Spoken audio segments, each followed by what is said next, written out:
It is day 11 of the 12 days of BashMas, a betting series where I try and make some money ahead of Christmas to escape my family on Boxing Day and go snowboarding in the Alps.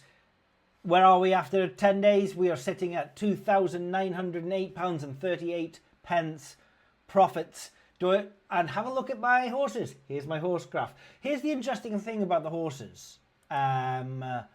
If I was placing these as singles, I would be at 29% return on investment just now. If I was just placing singles to win £200 on the win component of each bet, which isn't unreasonable, I would be plus £1,384, right? For 30% return on investment. But I've not been placing singles. I've been going in and placing multiples. And so what's been happening is these multiples just haven't synced up in any way whatsoever. There's been, all of the wins have been in different coupons, all of the places have been different coupons, and so they've mostly just been losing, and that's just the way the cookie crumbles. Over the long period, the return on investment on singles is not 30%, it's 5%. Over the long period, the return on investment for multiples is not this downward line, but it is 20%. Depending on the composition of bets that you're placing. So I'm not too worried, but it is notable. It's interesting. It's fun to see a losing run like this. In the first series in the summer, all the profits came from horse racing. This time round, none of the profits has come from horse racing. But in today's, again, not very many. It's going to be Betfred, just the one. You can just make the one from this, and that is going to be Zux. Pour une raison, don't wind me up, and Reporter. And over at William Hill, there's maybe 3 that we can make here. So let's do Nadim, Cinderella, Portobello Girl, and Sunkeeper. There's a lot going on with the 340 Exeter and the 305 Exeter, but the second one will be Poro Rezan again, Euro Work, Master Zach and Due Date, and we'll finish with Eleni Royale, Jukebox Fury, Don't Wind Me Up Again, and 16-1. In the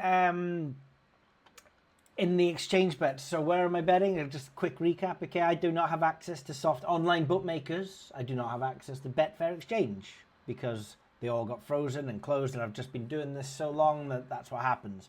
So I bet on the other 3 exchanges, Smarkets, BetDAC, and Matchbook.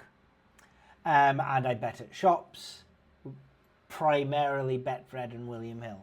Did a win both halves coupon yesterday. Now that hasn't finished yet, but it's actually looking pretty tasty today.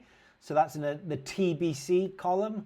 But and also there wasn't a second coupon yesterday, was there? Okay. But there is a couple of coupons from the day before which are still to go tonight because it's Euro Conference for whatever reason. So yesterday was a good day because lots of darts things came in. It was good to see that. Backing under 7.5 in the Jim Williams match.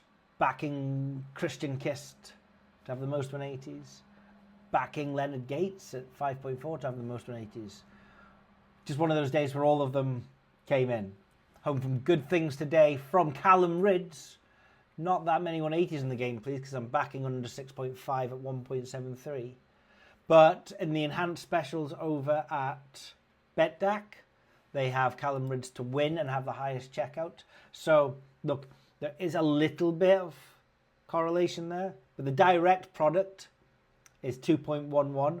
So that's my upper bound. It's probably a little bit less than that. And you can back at 2.18. So 2.18 is way over my upper bound. So I'm happy to take that. It's probably a bit better than 2.11 because if you win the match, you've had more opportunities of checkouts than the other guy. Naturally, you've won more legs most of the time. I think last year there were 2 games where the loser of the match had 1 more legs. But generally, if you win the match, you've more legs. There's a multiple out there. Rids, Lukman and Clements at 2.02, which is decent because that should be closer to 1.94. Gabriel Clements versus Robert Owens over 8.5. I'm laying that at even money. It should be closer to 2.2, I think. There's lots going on in the Martin Lukman game, and I could actually find myself overexposed on that because if he doesn't play well or if he loses, I don't want to lose too much. Don't want to lose too many bets. So I could have had more, But I am having in most 180s at 1.5, and I'm having in most 180s and to have the highest checkout at 2.13. And I could, again, I think I could, King of the Oki was available as a value bet, but that's enough what I've done, so I'm not taking King of the Oki. In Suljovic Campbell, most 180s, Suljovic 2.18, lay please. And total 180s over 5.5, lay please. I'm laying most at 2.18, I'm laying over 5.5 at 2.16. And finally, Scott Williams versus Nico Springer, laying over 9.5 at 2.12. There was a couple in shop. What were the couple in shop? Thursday afternoon in shop. Under 180s, under 24.5 at William Hill, 1.8 to back. That's a decent 107% EV. When you're 1.8, 107% EV is big, trust me. And in the evening, the match to have the most 180s, Michael Smith versus Kevin Doetz. 2.1 for me for that, and that's at William Hill, and I would make that fair. Odds on, so getting 2.1 on that is good. Is there anything else? Have I missed something? I feel like I have. I'm just going to run through. No, I think that's everything, isn't it? I have gone through that. So why am I looking so much at the darts just now? Well, it's not that that's the majority of the sport. There is the Chelsea game tonight that I haven't had a look at, and I'm going to be going out for drinky poos again tonight, so I'm not going to be having a look at it. It's because there's less data around, and so there's more scope for differences in opinion. And there's people on the exchanges, the market makers on the exchanges. So you can sort of go through this transition. You can look at the exchanges and go, a lot of people argue, well, the wisdom of the crowd says that the exchanges are efficient and therefore that's the fair price. Now, that's true when there are a gazillion pounds available for Real Madrid versus Juventus in the Champions League. But let's go to Scott Williams versus Nico Springer just now. There's only been £675 traded on over or under 9.5 180s. And a lot of that is me. And the back is sitting at 1.75 and the lay is sitting at 1.99. So there's a real big difference of opinion in this match, or uncertainty, if you like. And I have a model that says a certain probability for over 9.5 180s, and whoever has seeded the market has a different model that thinks something different, and that's okay. It's a battle of wits over who's more confident in their numbers. Now, I go into this with a database of a lot of 180s over time, and as we've ran our model, we have done what is known as heuristic calibration, and that is where we run the model with a certain number of parameters, and we collect data.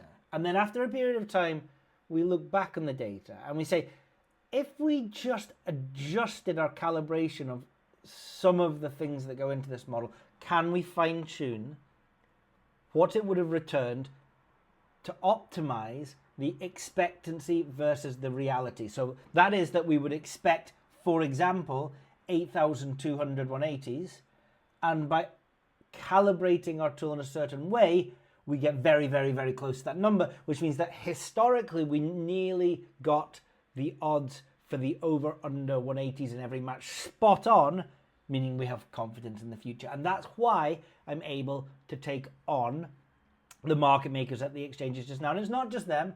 There is plenty of value out there at bookmakers, but at Bookie Bashing, we don't take these bets and put them on the tracker, because 180s is a market where, especially it can be such big EV.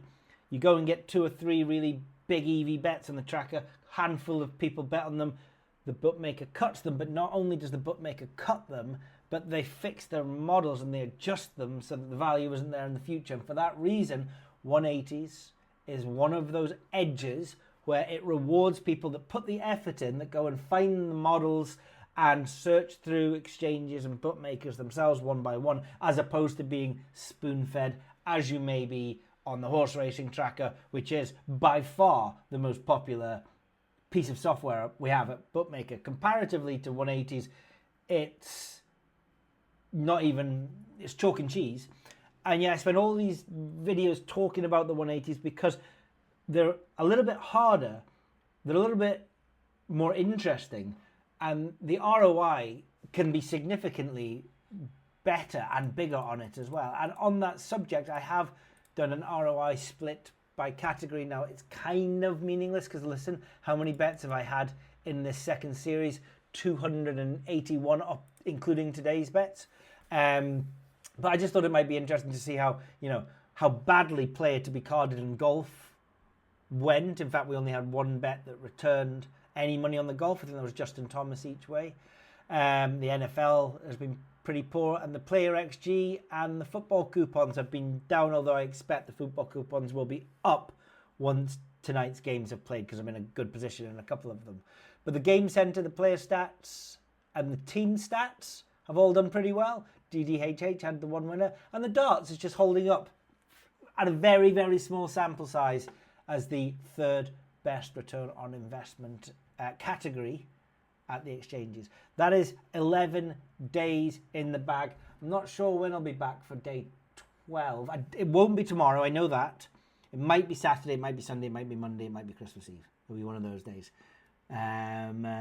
Good luck in whatever it is that you're betting on. And yeah, up the darts, mate.